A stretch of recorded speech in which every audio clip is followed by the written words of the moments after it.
Office Space satirizes corporate drudgery with brutal honesty, turning mundane workplace frustrations into comedy gold that still resonates with audiences decades later, but the production hides secrets. These are 15 hidden details you completely missed in Office Space. Number 15. Milton feels oddly cartoonish compared to other characters in Office Space, and there is a reason for that. The character originated in animated shorts created by writer-director Mike Judge years before the film. The shorts aired on MTV's Liquid Television and later on Saturday Night Live, building a cult following. Watch Milton's mumbling voice pattern during his desk scenes. That slow, hesitant speech carried directly from the animated version into the live-action movie. Judge maintained the exact same vocal performance he created for the cartoons. The character's exaggerated mannerisms and quiet desperation were already established through animation. Milton was not written for Office Space. He was imported from an entirely different medium. The transition from cartoon to live action preserved every quirk that made the character memorable. Number 14. Milton's quiet resentment and passive-aggressive behavior seem extreme, but they are rooted in reality. Mike Judge based the character on an actual coworker who threatened to quit if his desk was moved again. Judge drew from his own experiences working in Silicon Valley, where he witnessed soul-crushing office politics firsthand. Watch the running gag about Milton's desk getting relocated throughout the building. Each move pushes him closer to the breaking point, mirroring what Judge observed in real workplaces. The character represents every employee who suffers indignities silently until something finally snaps. Judge understood that corporate environments breed exactly this kind of suppressed rage. The authenticity of Milton's frustration comes from direct observation at companies like Albuquerque's Parallax Graphics. Not imagination. Real-life office absurdity provided all the material Judge needed. Number 13. Initech's gray cubicle maze looks deliberately uncomfortable, and production designers carefully engineered that feeling. Mike Judge wanted the cubicles tall enough that boss Bill Lumbergh had to lean awkwardly over the walls. Screen tests evaluated different cubicle heights to maximize the oppressive atmosphere. Watch Lumbergh appearing over the cubicle edge with his signature, "Yeah, I'm gonna need you to come in tomorrow." That uncomfortable lean was not accidental, it was intentional design. The tall walls created visual barriers that trapped employees and emphasized their isolation. Production designer Edward McAvoy built the set to reflect the dehumanizing nature of corporate spaces. Every design choice reinforced the theme of workers being boxed in and monitored. The physical environment became a character itself, representing everything wrong with office culture. Number 12. The generic suburban office parks and Office Space were filmed around Dallas and Austin, Texas, but the setting was meant to represent anywhere in America. Mike Judge deliberately avoided identifying a specific city to make the satire universal. Production used fictional license plates reading simply USA on vehicles to hide the Texas location. Watch the wide shots of sprawling office park parking lots and exterior scenes. Those anonymous corporate campuses could exist in any American suburb. Cinematographer Tim Surstedt captured the bland, interchangeable quality of modern workplaces. The lack of geographical specificity made the film more relatable to audiences everywhere. Corporate America looks the same, whether you are in Texas, Ohio, or California. Judge wanted viewers to recognize their own workplace in Initech's soul-crushing environment. Number 11. Peter's crushing boredom at Initech was not invented for comedy. It came from Mike Judge's real experience. Judge once worked a job where he spent entire weeks alphabetizing purchase orders for 8 hours a day. He later described the experience as absolutely god-awful and mind-numbing. Watch the TPS report scenes where Peter performs the same repetitive tasks endlessly. Those moments replicate the soul-destroying monotony Judge endured in his own career. He channeled that frustration into a script that resonated with millions of office workers. The film's authenticity comes from Judge having lived through corporate tedium himself. His personal suffering became the foundation for one of the most accurate workplace satires ever made. Every boring detail in Office Space was drawn from actual corporate nightmares. Number 10. Lumbergh constantly pestering Peter about TPS reports seems like absurd office jargon, but the acronym has real origins. The term reportedly refers to test program set reports used in engineering and aerospace environments. Mike Judge revealed this detail during an Austin Film Festival question and answer session years after release. Watch Peter's desk piled high with TPS paperwork during cubicle scenes. The repetitive cover sheet complaints were not invented comedy, they reflected actual workplace bureaucracy.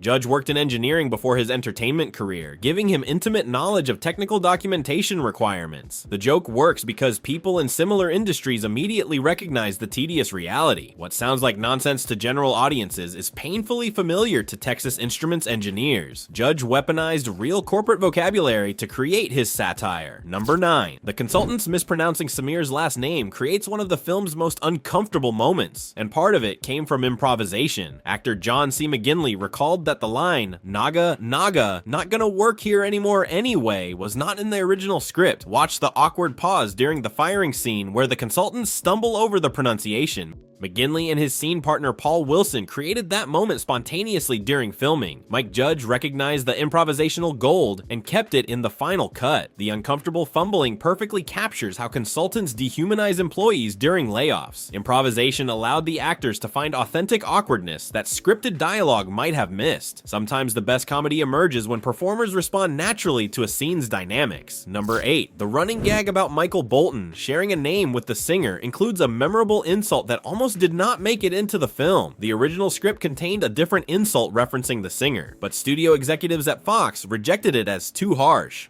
Writers changed the line to "no talent ass clown" to satisfy network standards. Watch Bolton's angry reactions during car scenes when his coworkers mock him. Actor David Herman delivered the frustration perfectly after the script revisions. The replacement insult actually became more quotable and memorable than the original version. Studio interference occasionally improves comedy despite creative resistance. The phrase entered pop culture specifically because of that last-minute change. Sometimes censorship accidentally creates better jokes. Number 7. The printer destruction scene set to "Still" by Ghetto Boys became iconic, but 20th Century Fox executives initially opposed the hip-hop soundtrack choices. Studio leadership preferred more conventional music that matched traditional comedy scores. Music supervisor John Holohan fought to keep the hip-hop tracks because they perfectly contrasted the sterile office environment. MTV test audiences reportedly convinced executives to preserve the original music after viewers responded enthusiastically. Watch the slow-motion printer smash sequence where the Ghetto Boys track elevates the catharsis. The music choice transformed a simple destruction scene into a cultural moment. The director understood that unexpected musical selections could amplify comedy and emotional release. The soundtrack became integral to Office Space's identity despite Fox studio resistance. Hip-hop gave the film an edge that separated it from typical workplace comedies. Number 6. Peter, Michael, and Samir smashing the malfunctioning printer in slow motion has been endlessly parodied across media and internet culture. The scene perfectly captures workplace frustration in a single cathartic act of violence. Watch the slow-motion baseball bat swing as the HP printer explodes in the Austin parking lot. The choreography and music combined to create something that transcended the film itself. Countless YouTube videos, Saturday Night Live sketches, and Super Bowl advertisements have recreated or referenced this exact moment. The scene resonated because nearly everyone has wanted to destroy frustrating technology. Mike Judge captured a universal fantasy and gave audiences permission to enjoy it vicariously. What started as one movie scene became a permanent part of internet meme culture. The printer destruction outlasted Office Space itself in popular consciousness. Number 5. Office Space is now considered a cult classic, but the original theatrical run was a commercial disaster. The film earned only about $12 million domestically against its $10 million budget. Fox executives quickly pulled it from theaters after weak opening weekend performance. Watch the modest marketing materials from the 1999 release, which barely advertised the film. Studio leadership did not understand how to position the workplace satire for audiences. Mike Judge's previous success with Beavis and Butthead did not translate into theatrical marketing power. The film disappeared from cinemas within weeks, seemingly destined for obscurity. Critics gave mixed reviews, and general audiences initially ignored it completely. Box office failure appeared to be Office Space's final legacy until something unexpected happened. Number 4. Modern popularity seems inevitable now, but Office Space only found its audience through constant cable television airings years after theatrical release. Comedy Central repeatedly broadcast the film during late-night programming blocks throughout the early 2000s. DVD and VHS sales simultaneously helped the movie reach viewers who missed the theatrical run. Watch late-night cable promotional spots from that era, positioning it as perfect background viewing.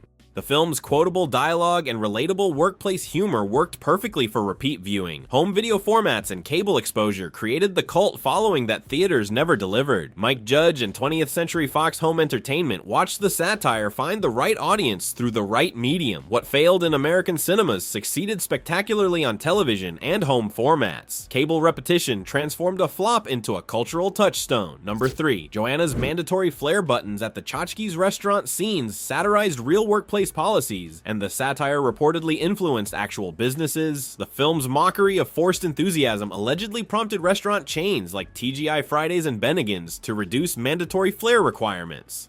Watch Joanna's apron covered with buttons during the restaurant scenes. Manager Stan's passive-aggressive criticism of her minimal flair became a perfect encapsulation of corporate doublespeak. The scene exposed how employers demand personality expression while simultaneously controlling and measuring it. Audiences recognized the absurdity immediately because they had experienced similar workplace contradictions. Mike Judge's satire became so effective it actually changed the policies it mocked. Art influenced reality by holding up a mirror to corporate ridiculousness. Office Space did not just describe workplace culture, it actively reshaped it. Number 2. Michael Bolton's insult during the traffic scene introduced a phrase that entered everyday vocabulary after the film's release.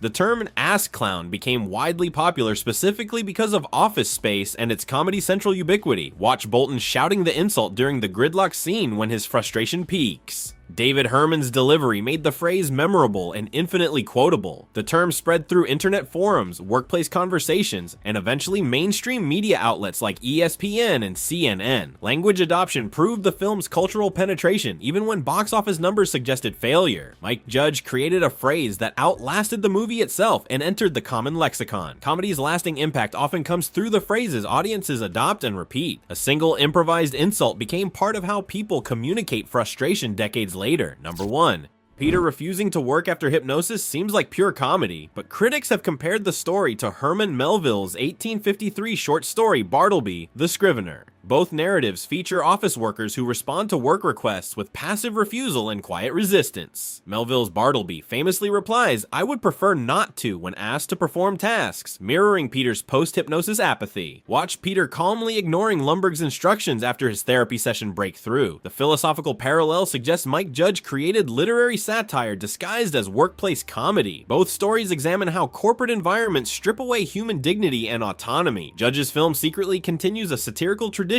stretching back over 150 years. The comparison elevates Office Space from simple comedy to commentary on work's dehumanizing effects. Literature and film converge on the same truth about employment's soul-crushing reality. Office Space works because Mike Judge transformed personal suffering into universal satire that captured workplace absurdity perfectly. The red swingline stapler Milton clutches throughout the film did not exist before production, yet audience demand forced the company to manufacture it commercially. Which hidden detail surprised you most, and what film should we open next?